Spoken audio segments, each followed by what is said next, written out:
Hi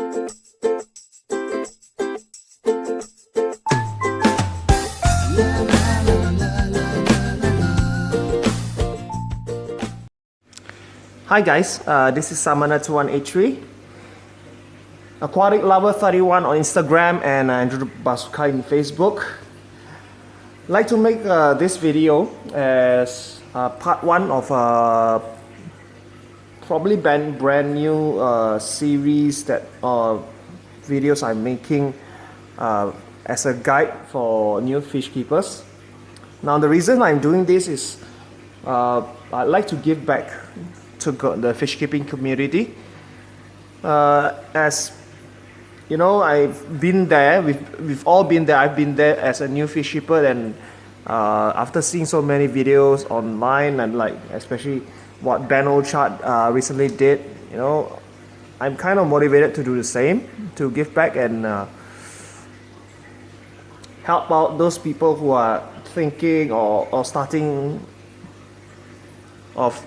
into this hobby, to avoid the mistakes that I and so many other fish keepers made, so that you guys, you know, don't make the same mistakes as we do. Now the first topic today would be about tank size. Now for tank size wise, I think before you get your first tank, I like you guys, for you guys who are new into this, to visualize or think about what kind of fish that you want to get, because the tank size that will, you know, accommodate those fish will eventually be decided on what kind of fishes that you want to get.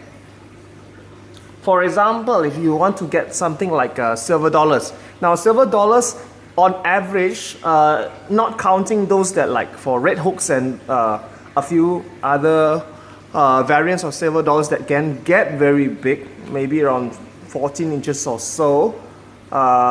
Typically your average silver dollars and your regular red hooks over here like mine would get around probably 6 inches, as does my, you know, Geophagus tiniparius, the eye stripe eater. These get around probably 6 inches. My bristlenose speckles get around probably 6 inches. And the only probably big fish that I have here is my Sylvan Placo, which is can get around 16 inches or so. But yes, in this case, you need to get quite a big tank to accommodate all of them. So this 165 gallon that I have right now is more than adequate. But let's say you want to get something smaller, like probably your average tetras, like your neon, your cardinals, and those that don't get over probably 1 or 2 inch.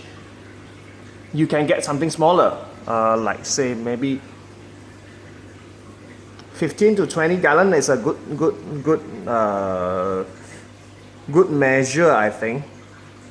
Of course, there's no harm in like putting like cardinal tetras in this giant tank, like my 165 gallon, because like you can have more, definitely more fish of that kind in here.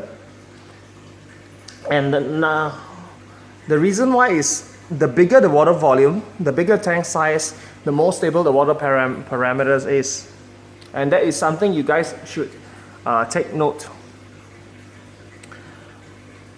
I've heard once that, you know, like I said, I've heard, the reason why I'm talking about this is like, there are some advices that tells you to get the biggest tank size you can buy or place in your whichever space you have, and I totally agree with that. However, like I said, I come back to what I said earlier. It depends on the fish that you want to get. If you guys want to get something like small, like tetras, some tetras, like cardinals, neons, which don't get too big, which you only get around inch or inch and a half or 2 inches at most, you don't really need this giant tank. But if you want to, that's even better, because with the more stable water parameters, they can definitely live longer. Now, I'd like to talk more about regarding that.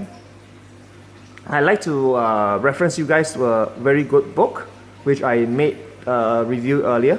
Just hold on. I assume you guys remember this. I made a review on this, so I'm not going to touch more about that. But there's one fish that possibly, you know, invite some kind of controversy, which is betas. In this book, Rachel mentioned that betas minimum size tank would be around, and this is just the normal betas, not your wild betas, which is around 1 gallon as a minimum. And I don't disagree with that, but like I said earlier, the bigger tank size, the better. And if you want your betta to, you know, live a longer life and have more fruitful life, so to speak, try considering getting at least 2 to 2.5 gallons or maybe 3 gallons with a good filter and heater to you know, help with the filtration and the water quality of the tank. Alright guys, thanks for listening, and as always, I'll probably post part 2 of this video sometime soon. And as always guys, thanks for watching. This is Samana2183 signing off. Bye bye.